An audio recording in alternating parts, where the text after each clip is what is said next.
This is the Big Fish Cares Podcast. Big Fish Cares Podcast. And here's your host, Benny Fisher.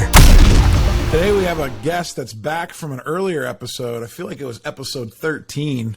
We had my EOS coach and implementer, Ken Kooistra, and he was talking about this. We were talking about kind of a high level, what the heck is EOS? We covered kind of all 6 components, very, very basic in general in that episode, and we really drilled down on the vision component. But we're back today. We're going to talk about the people component. That's my favorite part, probably. Vision and people are my favorite parts of EOS as the visionary. And we're going to talk today a lot about right people and right seats. It seems to be a pressing topic on today's entrepreneurs' minds, just with how hard it is to find people a lot of times. We don't usually put an emphasis on recruiting like we do our operation. And it's a thing that a lot of entrepreneurs just struggle with, especially in small business, until they can get over that hump where they have a full-time recruiting and hiring department. But Ken, welcome back to the show, man. It's good to see you. Yeah, great to be here. Thanks for inviting me back. It's a pleasure to be here with you today. So let's get right into it. We talked about vision last time you were with us, and we went kind of through like what it means to kind of like get your vision out from your head onto paper, right? And then you kind of have like the plan. You have your core values, you have your marketing strategy, you have your core focus. You have all those great things, but it's just on paper. And now we need people to actually make that vision come to life, right? Absolutely. And the people component in EOS is really what I feel right now is just a really hot topic, because everybody has this block in their mind that says I'm having a really hard time getting people, and especially good people that will stay with my company. So the people component right now is, if you will, very, very popular. So what does it mean to have right people and right seats? I think that's probably a good place to start. Let's talk about right people.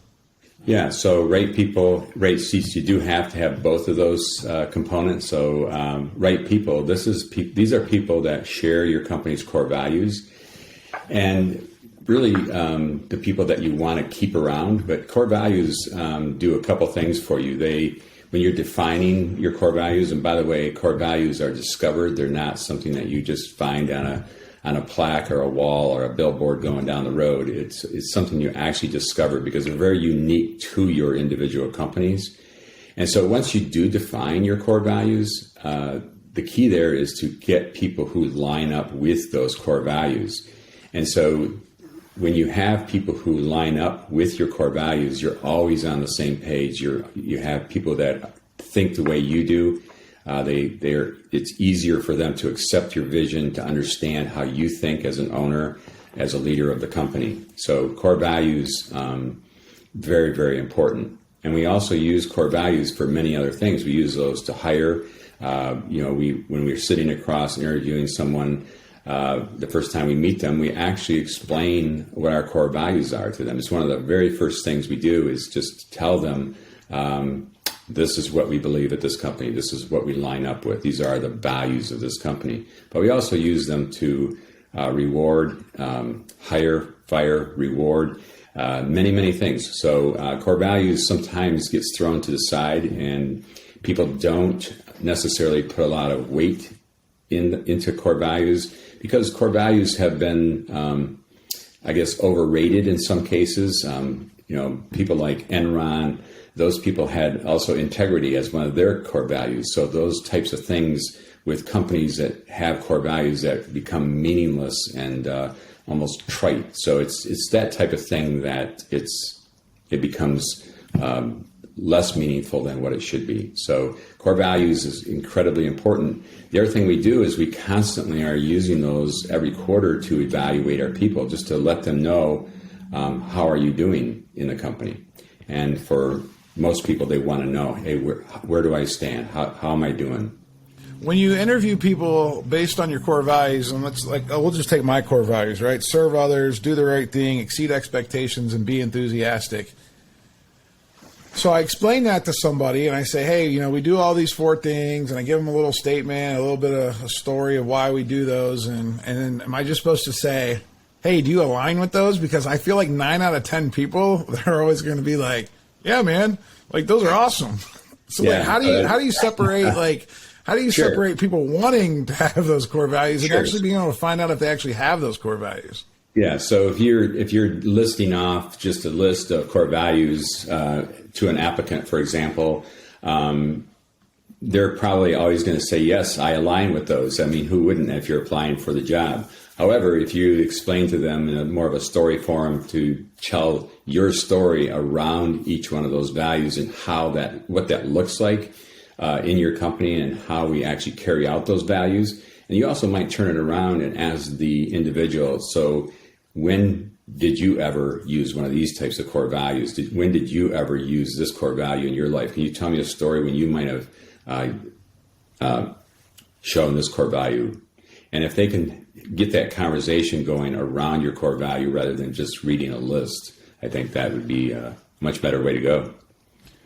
What do you find when you're interviewing people or when you're instructing your teams on interviewing people, and I know there's probably a process for this somewhere, but like high level, like what do you think that like having a set of questions, like kind of ahead of time prepared, is probably the best to kind of sniff out like whether these people have ever shown examples of living by these core values in previous experiences? Do you think that's helpful?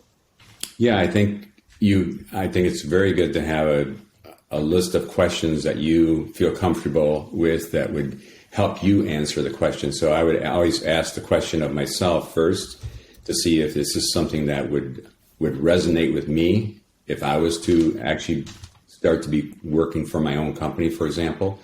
And then if that sounds good to you, if it resonates with you, and of course your core value and how you might explain it, to see if that would also resonate with the individual that you're thinking about hiring. I know one of the questions for us, like on Serve Others, which is probably one of my favorite questions because I'm big on the brand, and I'm big on like trying to create a brand, similar to like Chick-fil-A or Apple. I always ask the question, tell me about a brand that you're loyal to based on the service you receive and why that's important to you.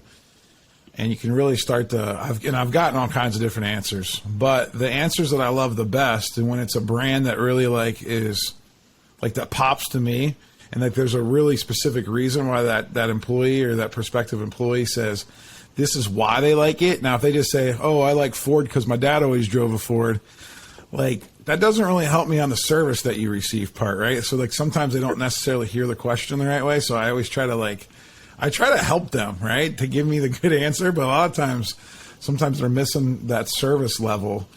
When you're setting these core values, and I think we touched about it a little bit in the last episode, it's important to have the team buy-in on this, right? Not just like the visionary, the owner, the founder, right? Like you really kind of have to come up with these with the team, correct? Correct. Yeah. So you actually go through a discovery process, and I'll just tell you one of the things we ask is who in your company do you know that if you had 100 of these people, you could just take over the world? I mean, they have that type of work ethic, and who is that? And so that's the first thing we ask. And when we define who those people are, those are the people that we always look to get help, the people that always come through 100% for us. And then once we define who those people are, then we simply ask, well, why is it? What's the why there? Why is it that they are the people that we always go to? What makes them different? And those things that we write down and discover at that moment, they become the values. We didn't even know, we didn't until we dug deep to figure out what that value was.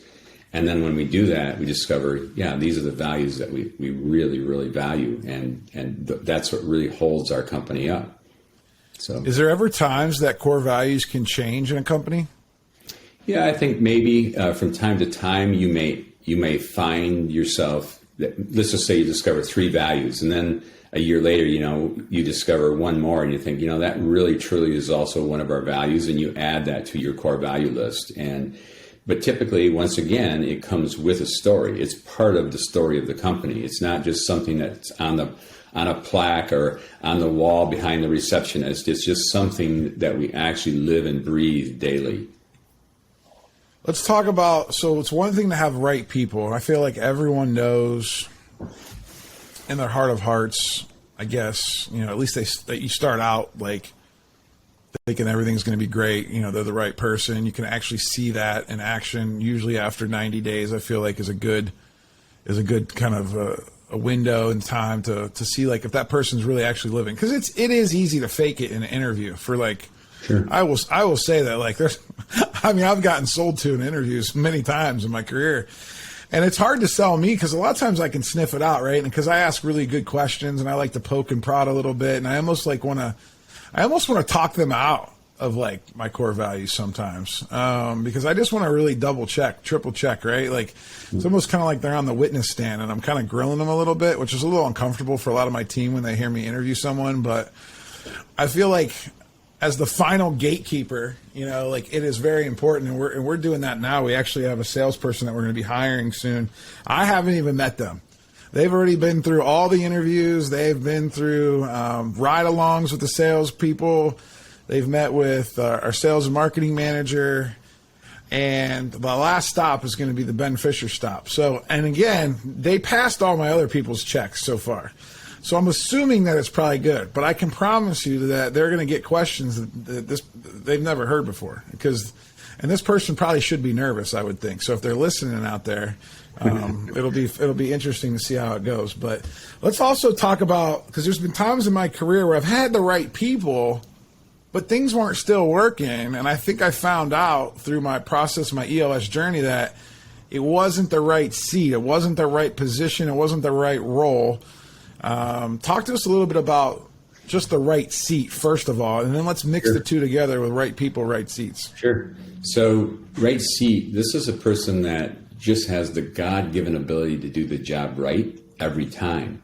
So they've got the experience, the training, and the will to do the job. And that's what makes somebody a right seat. Now, what we do is we actually have a tool that we use. And we have a tool for both sides of the coin, the right person and the right seat. But the right seat tool that we use is something called the accountability chart. We actually kind of take a big step back when we begin working with a company, and we take what normally had been somebody's corporate ladder chart, whatever you want to call it, and we kind of just get rid of it. And what we do is we replace that with an accountability chart. And we basically start with no names, no roles. We just look at what the function is in the company. So we start with a blank page.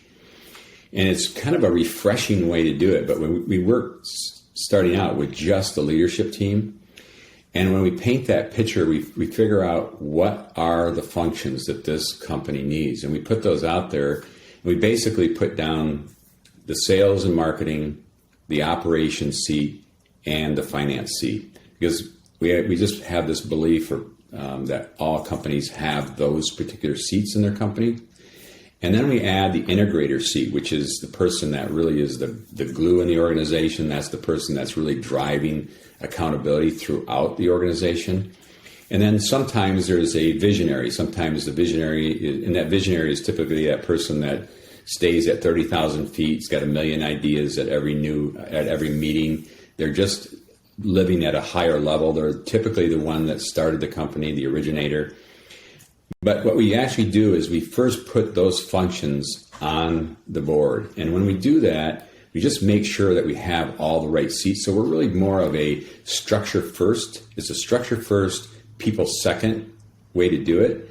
It does make people a little bit uncomfortable because when we're putting that on the board, for example, for the first time, and we've got 7 people sitting in the room, but we've only put 5 functions on the board, there's a couple people in the room at that moment that are a little bit uncomfortable because you never know. Somebody in the room may not have a job at the end of building this tool. So the cool thing is that not everybody that is in the current seat belongs in that seat, but they may belong in the organization just in a different seat someplace else. So depending on how many seats you have in the company, you may have a different position or we call a function for that person. So then we go about filling out the roles. So once we've got the functions, now we build out the roles. Once again, still no names. We build out the roles. What are we actually accountable for? So what are the 5 major roles for that particular function? Once we do that, then we go about taking this, we just step back and we just start putting people in the seats.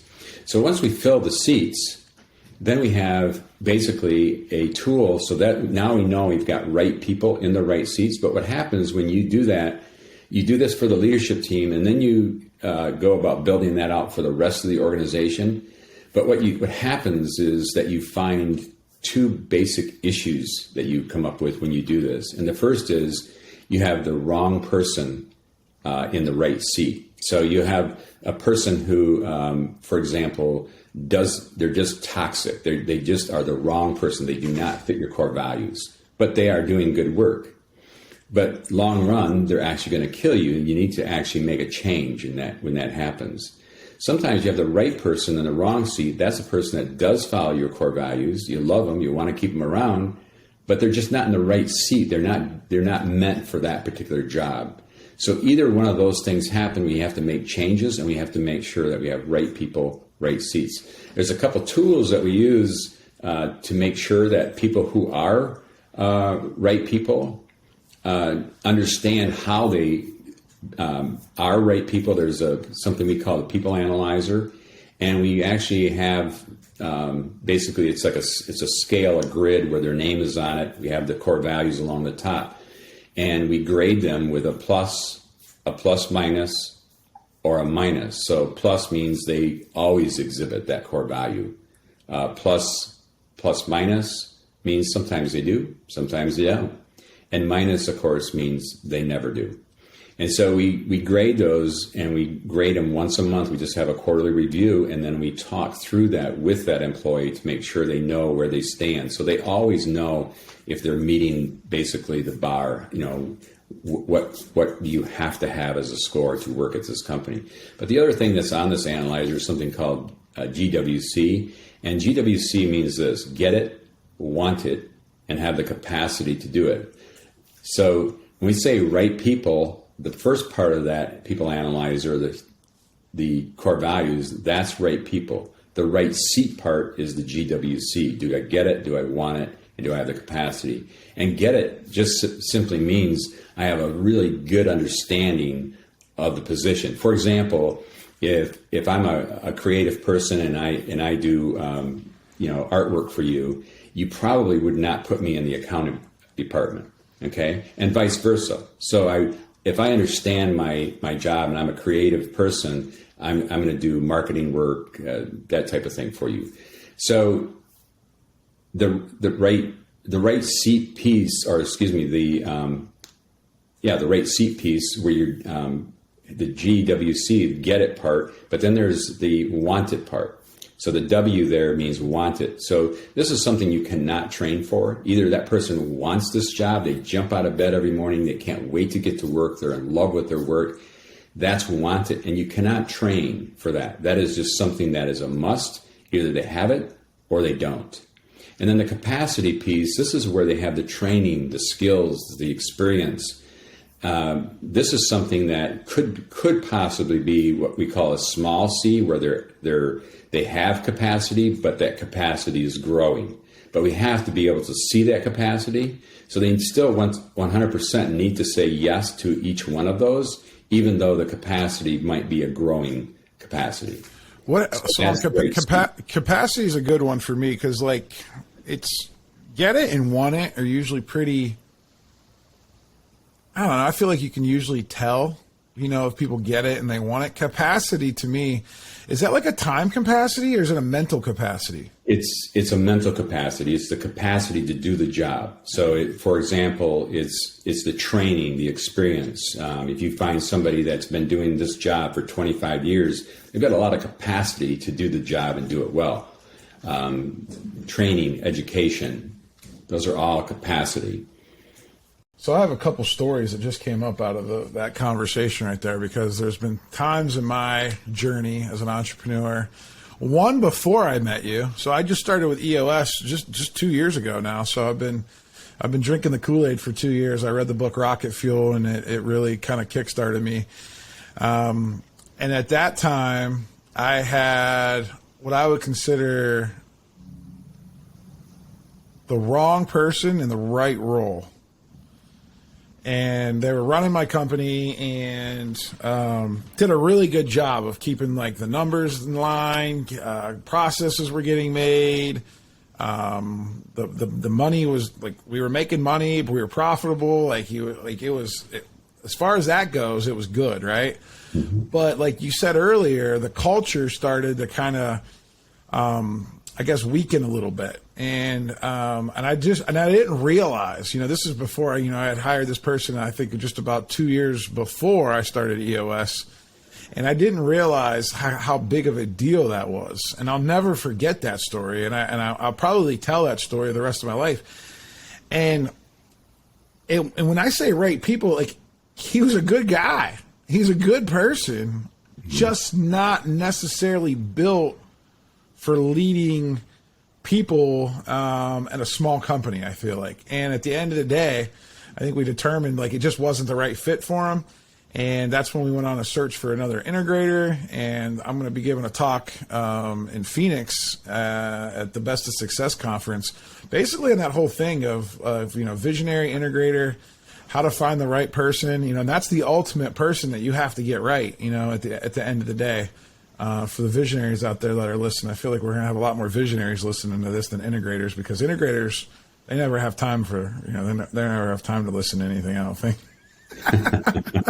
Because we're always so busy integrating. So we could probably talk about that too, because there should probably be they probably need a little help in determining, like, they need to create capacity sometimes in their workload so that way they can grow and learn things. But yeah, that was one situation where I thought like if I would have had EOS from the beginning, like, that may have never happened. And I think it's really important for people to understand, like, once you learn this concept, even if you don't fully adopt EOS, let's just say, it's not for you, you try to figure it out, you can't, you just don't want to make the investment in either an implementer or a coach, or you don't want to try to self-implement even, because it is hard. But always remember that right people, right seats concept. I think Jim Collins in Good to Great talks about that. I feel like that's where Gino Wickman kind of borrowed that concept from, getting all the people on the bus and making sure the bus is heading in the right direction, and making sure that, the person driving the bus is like the right person. The person in the back of the bus is the right person. And it's a cool concept. But before I met you, I don't know if I've ever told you this story. I think I probably have, but you may have forgot. So I'm going to tell it again. A year or so before I met you, we had Mark Kania, who was our top sales guy. He was actually in project management, and Tommy Campbell was actually in the sales department.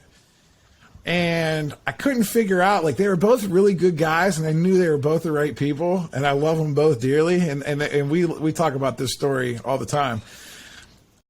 I flip-flopped them, put Mark into sales and Tommy into project management, and that was like that was my first really big move as an executive, as a person that said, you know what, we're going to make this switch. And it was a weird switch. I had hired Tommy. He was young. He was probably like 19 years old, 20 years old. He was at, my neighbor told me about him, and, just like typical visionary, I'm at a picnic or a barbecue, and I'm like, man, I need people. I'm like, man, I got a great sales position open. I made a lot of money in sales in my life. Anybody could do this. Like, it's easy. Like, if I can do it, anybody can do it. And this guy's like, well, my cousin's working at Chipotle, and he doesn't really want to go to college. And, can he apply? I'm like, absolutely. So Tommy, literally just, I don't even know if he put an application in. I just said, come on, man, you can start tomorrow. Right. And then I trained him as much as I could in the sales department. But then I realized, he was, getting some sales. It was kind of clunky. It wasn't getting some of the details done. Because sales is kind of a more independent position, right? And I realized, well, this kid's 19 years old. He's barely been out. He's barely been under. He still lives at home. I mean, he needs to be told what to do. He needs a little bit more direction. And I realized that I had failed him as an owner, as a sales manager, as somebody that's hiring him, that I didn't really set him up for success in that department, because I just kind of, I don't know, I got enamored with visions of like, oh, that was a young 19-year-old Ben Fisher. That's what I looked at. I said, oh man, that's a 19-year-old Ben Fisher. This guy's going to be awesome, and he is going to be awesome, and he is awesome. But it's when I put him in project management and gave him a list of things that he needed to do, and he goes out and does them every single day, and he does them so much better than Mark, who was in sales or who was in project management at the time. But we found him almost every day. We would get a story that he wasn't watching the project, and he was out talking to the neighbor about shingles for their house. And then eventually, because Mark called me one time and he's like, hey, Ben, can you run a quote for me? I got this neighbor over here. I'm managing this job, and this neighbor wants to buy a roof. And can you just can you get the measurements for me and give me a price? I'll never forget that conversation. And I was excited because I'm sitting in my desk and I'm doing most of the sales at the time. And I had a couple salespeople, but I was still doing the bulk of the sales just from my relationships. And Mark sold it. And I was just like, huh. I got Tommy out there busting his hump trying to sell stuff, and nothing's working. And then I hired Sales Transformation Group to kind of teach me how to sell and train and do that. And that's right when I made the switch. I said, hey, we're going to do a flip flop, because we had an assessment. So in Sales Transformation Group, we do this OMG assessment, and it basically tests your attributes in different parts of sales. And we realized, like, Mark scored an 80 and Tommy scored like a 10. And I'm like hitting my head up against the wall. I'm like, man, what if I would have just known that 6 months ago? We could have made both their lives a little bit easier.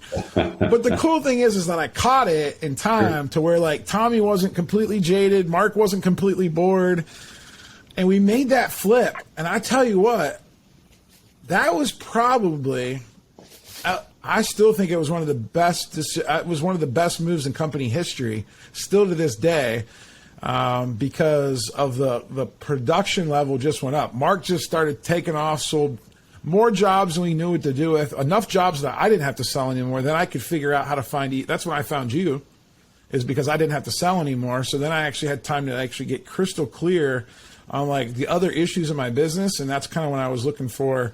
And that's when I snuffed out to the next person. I'm thinking, all right, well, now I have this situation with the guy running my company, and that doesn't feel completely right. Then when I knew about that, so I'm like, what do? I read Rocket Fuel. You can see that one thing leads to another, but if you don't get out of the weeds, if you can't kind of get above it, it's hard to see that. But those are two little stories of right people, right seats, that I think really can kind of paint that picture of what exactly that looks like, of having right people, but then having them in the wrong roles, and how important it is to make sure that you can find a home for them if they're the right person. But you talk to me a lot because visionaries are known for, we love people, and we have a tendency to have a lot of right people, but sometimes we don't necessarily have the right perfect role for that person, and that's when it gets a little sticky, right? Yeah. So when you don't have the right role, we do need, fortunately, sometimes in your companies, you have many different seats and you can find the role like you did. You're able to move people around. But when you don't have the right person, in other words, if you have someone in your company who is not a right person, maybe they're toxic, they're just simply not the right person. I mean, there's lots of different pictures of what wrong people look like, but keeping those, because we have this fear of entering that danger zone where we have to speak to somebody, because visionaries have a very, very difficult time entering that space. They don't want to have those difficult conversations, so they never enter that danger spot where they have that conversation with somebody to say, hey, we need to really see some improvement here, or or we have to take some next steps. Whatever that looks like in your company, I would encourage everyone to enter that danger, because what happens is that you're afraid to go there as much as, and somebody might be listening right now and say, well, I don't have any fear of doing that. Okay, that's great. Okay, that's better yet. Enter that danger zone and have that conversation with that person, and then document the conversation. Make sure that you let them know that this is strike one, and make sure that, and typically when you're having those conversations with those people, you want to have a second person in the room with you. So I'm always telling people, making sure that when we're trying to basically organize our company so we always have right people and right seats, that right person part is something that we always focus on, can they do the job, but we never focus on, do they fit our culture? And that's the part that typically gets missed. And that part is incredibly, incredibly important because as you and I were talking about before, is that when you do have a toxic person or somebody who's just not accountable, but we have other people who are accountable, it's the accountable people that leave, not the not accountable person. It's what we're doing is we're holding on to the ones that we shouldn't be holding on to, and the others leave. I've had it just recently a couple of instances where people that worked for a company 20 years, one was 20, one was 27 years, and they left the company, and the owners just threw up their arms and they couldn't figure out why would they leave. Well, they just couldn't take anymore working with the other people that were not accountable. There was too many people that were just coming in and not doing their work, just were not held accountable for doing their work. So the accountable ones leave. That's protect the culture. Yeah. So, and that's awesome. But I was also then talking about like the more, the harder one is when you have the right person, but they're not doing the role the right way, right? So yeah, that to me is the hardest one, right? It's for me, like back then, I do see your point, like for most visionaries, and the reason that we don't like those tough conversations, just to give a little side note to that, is because we're not good managers. And when we're not good managers, we know deep down in our heart that we probably didn't do a great job of developing that person or checking in on that person on a regular basis. So a lot of times it's probably mostly our fault half the time when we go into a sticky conversation like that with someone that's the wrong person. Yeah, and visionaries always say this. Visionaries always have this one line that say, hey, I'm really great managing people who don't need to be managed. And the truth is that is not a thing. Okay, that is absolutely not a thing, but that is something you'll hear. And the reality of that is it's a mindset. And so that's also the reason why, speaking about the integrator, is, the integrator comes in and starts to do those things for the visionary because the visionary just simply can't do it. Can't do it. But let's talk about when you have a right person, right? We have a person that we love, we like. They're just, they really are an awesome person. They do everything, core value-wise. But they just suck at their job. They just suck at the role. But then you don't really have a place to hide them. Because after your company gets kind of moving, one of the things that an integrator is not going to like is trying to find a role for somebody that doesn't really that there's not really a real need for the role. But right. Visionaries are known for trying to create, because we're always trying to create jobs and opportunity for people. And for a lot of times, I think that some integrators, they need to appreciate that a little bit because that's how you kind of build, right? But I also understand the dangers of creating roles for people based on the person instead of the need for the company. Can you talk a little bit about how important it is to really make sure you have a clearly defined role for someone before you move them? Because how do you have a tough conversation with somebody that you really like and they're a good person, but they're just not fitting into the role? So it normally happens when visionaries are, like I said, if you back up the bus a little bit, is that visionaries are the people who start the company. They have, they're the ones with the big ideas. They're the ones that are always living at 30,000 feet. They just have this idea that anything's possible. And so when they have good people, okay, and visionaries are those people that they truly do love the people, okay? So when they have somebody who does follow their core values, they feel that warmth of, hey, I just love this person. So because I love this person, they fit my core values, they must be great at everything. And that just simply isn't true, but the blinders are on at that moment. And so we can't see that. We don't want to see it, okay? And so when somebody says something negative, all the positiveness in your mind as a visionary says, no, they're just great people, that it just can't be possible that they don't do well at their job.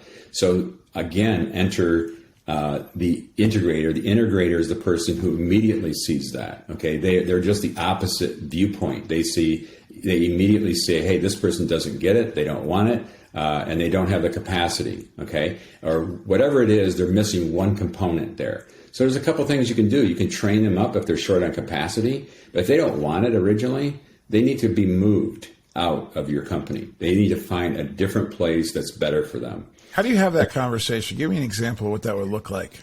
Yeah, so you're more experienced. You're more experienced. Did you ever have to do this before in your career? I know Absolutely. You didn't have EOS, but you probably figured it out. Yeah, so I did have those tough conversations, and at first they were very tough, very, very difficult conversations. But having the conversation, what you in your mind, and I'm a visionary, so in your mind you're thinking, I love this person. I don't know how in the world I'm going to have a conversation, this tough conversation. This person's got a family. They got to put food on the table. How am I going to be able to let them go? So here's the truth of the matter. The truth of the matter is you think you're helping them by keeping them in a position that they don't do very well at just because you're giving them a paycheck. That is so absolutely upside down thinking, because the reality is you're doing damage to your own company and you're doing damage to that person by keeping them in a position that they do not do well. And basically not being open and honest with them, saying, look, this is not really a good fit for you. I talked a moment ago about being a creative person in a accounting seat. Okay, so those are the far stretches. Okay, but the reality is, can you imagine of a creative person trying to sit behind a desk doing accounting work? It's just absurd. Well, it's absurd at every level. Okay, because we all have our own gifts, and if we have those gifts and we're not working in those areas that we were created for, then you're just simply in the wrong seat. And there is a seat for you at a different location, a different job, a different company. And we just have to realize that. And it sounds so mean-spirited to let someone go. So back when you asked about my history, yeah, I did let several people go in my different roles of owning companies and running different things. So I had opportunities came around that people had to leave and go someplace else. So you have those tough conversations. You just open it up and you tell them, look, this is not the end of the world, but you're going to have to find a different place to work, and it's going to be better for you. And it's hard at that moment. And all I can tell you is that when you do delve into that, you do have that tough conversation, is that it's hard. It's not like I'm going to paint a picture that it's a wonderful thing. No, it's a very difficult time. But the truth is once you do it, they feel better. They feel freed. You do. The sun shines the next day. It's just better for everyone. It adds health to your business. Yeah, that's always a tough one. That's a tough one. And a lot of times, if you start your business with EOS, hopefully those don't have to happen as often, because then you're obviously setting them up for success a little bit more, because you have the right roles, you have the right processes. This a lot of times happens when we either make a mistake on the hiring, we didn't ask enough good questions. But if you're really crystal clear on the role and you really care about people and you really try to figure out what those gifts are in that interview process, I feel like you should set yourself up for some success. It's just when you start your company and you don't have EOS and it's kind of a mess, right? This is where you find most of your clients at when you first find them, right? Yeah. Like it's like they already have, 10, 20, 30, 50 people in their organization. And it's kind of like, man, we got all kinds of issues, right? Like, how do you start to deal with right people, right seats? Like when you first come in, because I'm sure there's a lot of people listening right now that are either trying to self-implement EOS, they love the book traction, they don't know how it all works necessarily.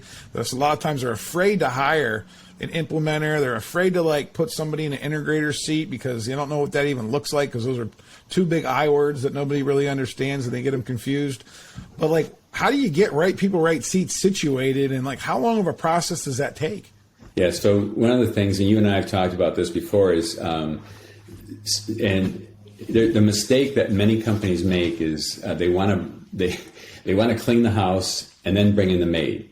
And the reality is that's a huge, huge mistake that people make. What you should really do is, if you're thinking about EOS and you want to run EOS in your business, either you can do that in many ways. You can do that with an implementer, or you can self-implement it. Whatever you do, and you start to bring, for example, the people analyzer in, and you're working on getting right people in the right seats, the trick is to just do it. Okay, so you start immediately with a people analyzer, and when you're working with a people analyzer, you just start having reviews, and you just announce to your employees, we're going to have quarterly reviews, and you explain to them, this is where you're falling short, this is where you're really doing well, and where can I make some improvements and things of that nature. And so once your employees become accustomed to that and you tell them, the trick is to tell them, communicate with them, let them know. But on the other hand, you also want to let them know what our core values are. So once we do have those core values set and we've discovered those, we want to meet with our employees at least every quarter, have kind of a state of the company meeting where we're telling them about our core values, what our core values mean to us. And you can definitely make huge improvements by just simply communicating to them what the expectations are. And then once you do that, so when we talk about letting people go, it's not like you want to have one conversation and then just let somebody go. What you want to do is, when you start to see things that are just out of kilter a little bit, you have a conversation with them. And you say, this might be a problematic area for you, but I really need to see some improvement. But then tell them, we're going to talk about this again in 30 days. And then follow through, be consistent, follow through, have that second conversation. If you need to, we sometimes call these strike one, strike two, and then strike three, and everybody knows what strike three is. So the reality is that when that happens, it's not an abruptness. They understand that there's issues. So you've made that clear, and you're communicating really, really well with them. Well, this has always been interesting. I always kind of I know all this stuff, but it's always good to get the refresher. I feel like people at home that are listening that have kind of been through the books, maybe have been through a course, when they hear it a different way, hopefully it sinks home. Yeah. I want to touch base. We didn't get to go through the accountability. I want to go through the accountability chart a little bit more, because I got questions about that. Sure, So we know that there's the visionary box at the top, then there's a line that goes straight down, and that's the integrator box. And then there's the sales manager, marketing manager, operations manager, finance manager. And as you get bigger, you can have some extra operations people, maybe an HR person. But at the end of the day, you really want, minimum, 5 to 7. I would say 5 to 7 seats is probably on leadership team. Is pretty solid. But what happens with a lot of organizations, smaller companies that want to do EOS, there's maybe, 5, 10 people in the company right now, but they know how important it is, right? But They don't have enough people to kind of fill all those seats. And I know there's a rule out there where one person can be in multiple boxes, but 2 people can't be in one box. Correct. Is that right? Yeah, that's right. And the reason for that is, if more than one person is accountable, then no one's accountable. And so ultimately, there's always one person accountable for each seat. So if you work down the accountability chart, and typically for leadership teams, it is, we somehow have 3 to 7 as our magic number, but I also have a team of 10 that I work with. I've actually worked with one larger than that, but once they realized that it just gets too clunky to have that many people on a leadership team, they did trim it down. So it's just the best way, and that just came from experience with EOS. The people who started it, they did many sessions with many companies, and the experience told them that 3 to 7 is the magic number, and it just typically works that way. It just works better that way. Now, when you're designing that, and you actually have, so your question is really about how many seats should we have? Well, at the leadership level, And I work with leadership teams, and we always recommend, even if you're self-implementing, start only with the leadership team. Don't try to immediately implement EOS into your entire company. You start with only the leadership team. And what we do is we train that leadership team. We get really, really good at running EOS, and then we start moving that out to the next levels down, depending on the size of your company. Now, if you have a small company and you're not ready to, for example, work with an implementer, typically an implementer will work with a company that's 10 to 250 employees, somewhere is around the $2 million mark-ish. Doesn't always have to be that much, but that's kind of the way it. That's when the messes start to happen. Yeah. So that's when the pain really starts to happen. Yeah. So if you have less employees right now and you're really interested in starting EOS, I would say go ahead, read the traction book. EOS Worldwide has so many things that you can get involved with. They have a base camp that you can be part of, and you can get all kinds of information. Definitely, you can speak to an implementer. There's about 550 of us worldwide. You can talk to any one of us, and they will all help you. They'll immediately help you. Every one of them. They'll give you help immediately. So just call one, talk to them. They'll steer you in the right direction. They'll help you get started. Even if you are at a space where you're like, well, that's really not something I can do at the moment. I can't really work with an implementer. Still talk to one anyway, and they'll give you help. So they'll help you get going in the right direction. So that's what I would recommend. Get the traction book, get to EOS Worldwide, and you'll have a great start, even if you feel like you don't have a large enough company to do a full-blown working with an implementer, so to speak. What do you find when you're talking with? Do you find that most visionaries call you, or are there people out there that work for companies that are like, man, we really need EOS because like this place is a mess? Like, do you ever get like people inside the company that call? Yeah, actually, that happens quite a bit, and so that's kind of cool. Yeah, it is. And so you're speaking with some sort of management person somewhere in the company, and we typically what we'll do is we'll always give them a traction book. So the one thing EOS implementers don't do is we don't sell. You were talking about selling a little while ago. We don't sell.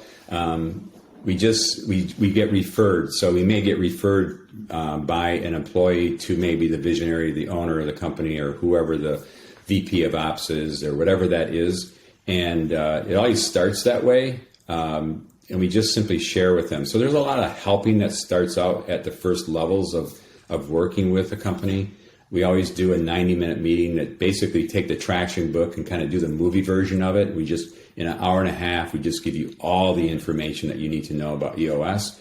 And then you can make a good decision whether or not it's good for you and should you move forward with it. EOS isn't for everyone, so it's just a good. And also, all the implementers, there's 550 different implementers out there, so it's always good to have a really good match for you and your company, your personality, and will that person be a good fit for you? So there's a lot of options for you. How important is it for the implementer to have industry knowledge about the industry versus like just knowing the EOS structure? Like, tell me like where you weight that at.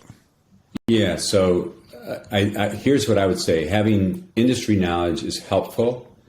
So I have a background in manufacturing, distribution, importing, just a lot of business knowledge. However, I work with many, many different companies, and I actually consult and do EOS work for a consulting company. So a company of consultants that consult to manufacturing. I'm their EOS implementer. But I also have, for example, like a title company, and I also do a lot of work for roofing companies. So there's a mass, and manufacturing is also high on the list. So it doesn't, I would say that where does that rank as far as the industry knowledge? It's not that important. But it's helpful. It's helpful. It's like a bonus, right? Like I guess it is a bonus. If you can find somebody that's got a little bit of not background knowledge, because I'm sure that in meetings, different things are coming up. and there's different, jargon that's being brought up, and you're probably like, what the heck's that mean? Like I need a book for that, because I don't know what they're talking about. But at the end of the day, EOS is just a framework and a structure that you can literally run anything, any business that has humans in it. This is kind of the framework for it, right? Yep, that's a good description. EOS is a framework, and you take your business and you basically live inside of this framework. And the truth is EOS is what's nice about EOS at this juncture in the road is that EOS has been road tested. This system just simply works. However, you have to do the work. So it's not something that you're just going to throw in and say, all right, it's going to work. No, you actually have to do the work of EOS, then you succeed. And the companies that I have are what I'm going to call really successful. Okay, they're doing really, really good work, and that's what makes them successful. When they do the work of EOS, the magic happens for them. And it's been amazing to watch this. It just unfolds in front of you. It's the most fun a person could possibly have, just watching companies take this from where they are, and as it evolves over a year's time, a couple of years of working in this, it's just an amazing. It's amazing to watch. It's changed my life. I could tell you that. I don't know if you remember when you first met me. I feel like my whole life's transformed. Yeah, and I do remember that. So it's been fun to go from hey, interviewing you and reading the book and talking to some other people, and then hiring you, and then I'm a little bit crazy guy. I hired you, and then I had to hire a fractional integrator because I had a lull of 3 months where I didn't have an integrator, and we had to go on an integrator search. And then I kept the fractional integrator on to kind of help transition the new integrator. And I thought that, to me, I feel like I could write a book about that process, because I think that's one thing I don't think a lot of people talk about at EOS is that move right there. I call that the advanced hyper move, where you hire the implementer and then you go out and find an integrator that pretty much is just a hired integrator gun. And there's a few out there. Back 2 years ago when I did this, there wasn't that many people. I am starting to see that role pop up more and more and more. It's starting to evolve. And the integrators are actually they're ripping their Superman chest off, and they're coming out and they're like, yeah, I'm the integrator. That's right. Because I feel like visionaries are finally realizing they can't do it without them. And there's a shortage of integrators out there. There's a plethora of visionaries, right? And I don't know, again, everyone's got different levels of visionary in them. Yeah. Some people probably call themselves visionaries when they're not truly visionaries. But there's as you say, there's 4 visionaries for every 1 integrator. Is that the ratio kind of? Yeah. And the truth is that when you talk about visionaries, when we start up companies, and you were talking about this a moment ago, is that when we're startups and we feel like we just don't have enough people, but the other part of that is, and can more than one person be in one seat? And the answer to that is no, but there's lots of seats, so there's lots of hats. So that visionary is normally wearing the hat of the visionary and the integrator. He's got a foot in both seats. And the longer you do that, what happens is, as much as that integrator seat is not meant for you, you start to get pretty good at it. And that's what happens is that you start to make adjustments, and it's not really what you were made for, but you just do it. You kind of just grit through it.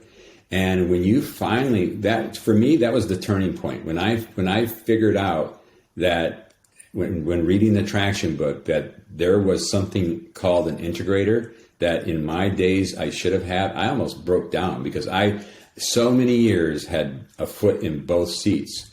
And so, yeah, you do, because you have to, you simply just get good at certain things.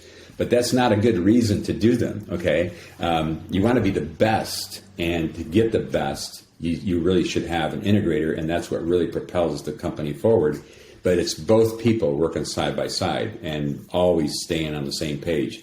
That's what's the unique thing about that. But those small companies, again, wearing the more than one hat, That's just a must. That's just a normal thing in all small companies where we wear more than one hat. And so your name might be, you might have an accountability chart where you have 7 positions and there's only 5 people and 2 of them fill two seats. And there's nothing wrong with that at all. Well, it's always fun talking to you. I mean, I talk to you all the time, but like I always feel like I could do this like all day. All day. I'm starting to become like an EOS nerd, I feel like. Yeah. It's people ask me, and I always thought like, oh, I'm Ben Fisher. I've been doing sales since I've been 18 years old. So like I'm a sales guy by trade, right? Like that's where like I've made most of my money my whole life is in sales. And then I had a passion for marketing, right? Because then when I realized like marketing's amplifying the sales message and you can get out to more people, then I really fell in love with marketing. Like marketing's actually more fun for me. Sales is kind of like more work, I guess. It's like sales is like my version of digging ditches sometimes, which no one's going to feel sorry for me. So don't feel sorry for me. But marketing is more like the creative and the fun and like, getting that message out. But this EOS stuff, this is fascinating stuff because of how much it changed my life. Like personally, and then the life of my team, because I know if you ask my team, there's probably only 6 or 7 of them left from 2 years ago. They'll tell you, I'm almost positive, that they could feel the shift in the whole business. And it hasn't always been easy, but they can tell that it's like getting better and better and better. And right now, for the last, I don't know, June, July, August, September, we've had like really good profitable months. Like, and it wasn't always like that. Like it because change and transition comes at a short-term cost a lot of times. And, but if you can stick with it and you have enough of a long-term vision, I feel like you can make it through it. And, a lot of visionaries, we're just not patient enough to, kind of see the fruits of that. And I think we need to do an episode one day about visionaries and integrators and patience. Yeah, I will tell you one thing that I hear from most visionaries that start EOS. It just feels, the first few months feels really, really stiff and uncomfortable because you're in this, it is truly a framework. And a visionary is more of a free thinker. Their brain is just going all different directions and they feel constrained by that framework. When they get, it's like putting on a new pair of boots and they just feel uncomfortable. But then after you have them for 6 months, they're your best friends that you just can't live without them. It's that type of thing. And there's this level of discomfort and then that smooths out and you just soar after that. So that's what I've noticed, I think, with every one of my clients. I just came up with a new podcast idea. I want to have a couple integrators. Like I've been meeting some pretty well-known integrators now through social media and stuff like that. I want to get a couple of integrators like on a panel, and I want to interview you with like 3 other integrators and like really try to drive home the point, because people are probably listening right now. They're probably like, because I know they always get confused with the integrator word. Like give them a real quick definition of what an integrator is, because I know there's people listening. They're like, I heard that word integrator. I heard the word implementer. Implementer is what Ken does, by the way. He facilitates. The EOS structure. He basically works for the whole team. An integrator is the person that actually makes the company work. Yeah, the integrator is this. Think about it. This is the man or woman who beats the drum in the company. They're the one they're keeping the whole leadership team accountable. They're basically helping them get everything they need. So they're just watching all the different things that are happening in the company, making sure that, but it's mostly at the leadership team level, okay? Making sure that everything is happening just right. But they're the one who's really driving that accountability. Once again, when the tough decisions need to be made, and if there's a tie that needs to be broken, we're always looking towards the integrator. We're not looking to the visionary. So in some respects, the visionary who started the company, when you think about it, they are giving up some control in their company. So that was a little sound effect that I had, the old little, like when you say the integrator gets the tiebreaker, I had to play this sound. Because I don't like that sound. I don't like that. I like to be the tiebreaker, but I have succumbed to But the visionary also does have a lot of influence. You guys, if visionaries out there, you got to remember when you bring an integrator on, it doesn't mean that you have to put your tail between your legs and just walk out the door. No, it just means you have to have more intelligent conversations, and you have to be able to get your thoughts and your visions out on paper before you open your mouth. So then that way, because you already got to know your integrator is going to want to know like the details of how that plan is going to work. So the more that you can give them, the more influence you can have over that decision. Because I've done it both ways where I'm like, hey man, we should do this. And everyone's looking at me like I'm crazy. Yeah. And then if I say, hey, we should do this, and here's how I think we should do this. Do you think you can make this work? It's a lot easier for them to say yes. But if you just say like some crazy idea in a fleeting moment in a meeting, they're going to roll their eyes and they're going to tell you to not today. Put that on the long-term issues list. We'll see you. We'll see you next quarter. So, but Ken, it's been really awesome talking to you again. We're going to do another episode. I think the next episode that we will do will be on the scorecard and the data component. Great. Of EOS, because that's where the true accountability starts to happen, when you can start seeing numbers on a weekly basis. You bet. And that'll give our people some more insight. So what's the best way to get a hold of you at, Ken, in case somebody wants more information on EOS? Yeah, it's ken.kooistra at eosworldwide.com. ken.kooistra at eosworldwide.com. That's Kooistra, but we'll put that in the show notes. We'll see you guys next week on another edition of the Big Fish Cares podcast. Thank you for listening to the Big Fish Cares podcast.